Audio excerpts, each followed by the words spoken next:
Good morning, folks. Plasma filaments dancing here to kick off a day of news spanning from Earth to the deep reaches of the cosmos, and we're starting here with our star over at spaceweathernews.com and a coronal hole-dominated Earth-facing half of the Sun. The southern openings are clearly a polar extension, but the northern opening appears to be well separated. Solar magnetic field monitoring suggests we'll magnetically connect to that area today as it swings in. The solar wind has crested and begins to descend in intensity. More is likely coming as the streams from the coronal holes are lined up one after another, but the event that started nearly 3 days ago and never got more than modest in intensity is ending here without having modulated geomagnetic conditions much. 2 Earth events of note. Illegal gold mining is dangerous, even more so when deluge hits your region. 5 dead, 35 missing, and it's likely that all 40 have been lost.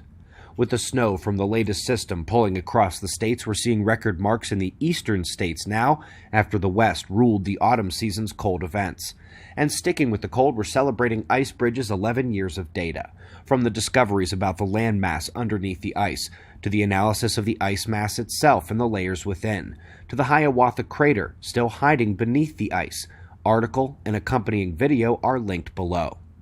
We're moving on to the planets, and when it comes to planets that used to look like this, many people think Mars. It had oceans and volcanoes, but they say Venus is worth looking at in this way as well. Taking the older view of Venus's history leaves it as having once been Earth-like as well. This is of course moot if Venus is the same object of ancient stories and its known history is wrong, but that's another story for another day.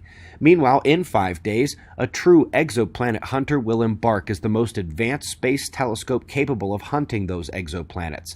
The Cheops Space Telescope is set to launch early next week, and of course, this is their goal. They're looking for this. Oof, well folks, this had to happen sometime. Feels like all the best scientists in the world were needed on this one paper, an array of top organizations represented by these scientists. It's astounding, actually, and again, it was needed for the grandest search ever for dark matter using the most sophisticated current observational techniques of the heavens. Did you think I was about to tell you they found it? Nope, 100% non-observation. Obviously, as it is indeed imaginary like fairies, human-induced global warming, and Jeffrey Epstein's suicide. So up next, let's hit some things that are not so imaginary. Folks, it was one of the key points in our plasma cosmology movie. As they look further and further into space, they are looking further and further back in time. And the further they look, the more they find massive quasars, galaxies, and galaxy clusters that have no physical means of coming together so quickly in the universe. So this latest revelation from ALMA and the NRAO has really gotta hurt. The furthest ever of such objects has just been found, taking that conflict with the Big Bang timeline and cosmic scale astrophysics to another level, as this object is allegedly well over 13 billion light years away, pushing the reality of the cosmology failure further into the light. Pun intended. And one of the things that is confusing them when they look at large-scale structures is the dynamics. It turns out that the gas interactions don't behave like they should when encountering a shock wave, upending 200 years of incorrect math applied to such situations. Now, they give a number of terrestrial scenarios where the shock gas dynamics are important, but it's important everywhere. From nova shells to colliding galaxies.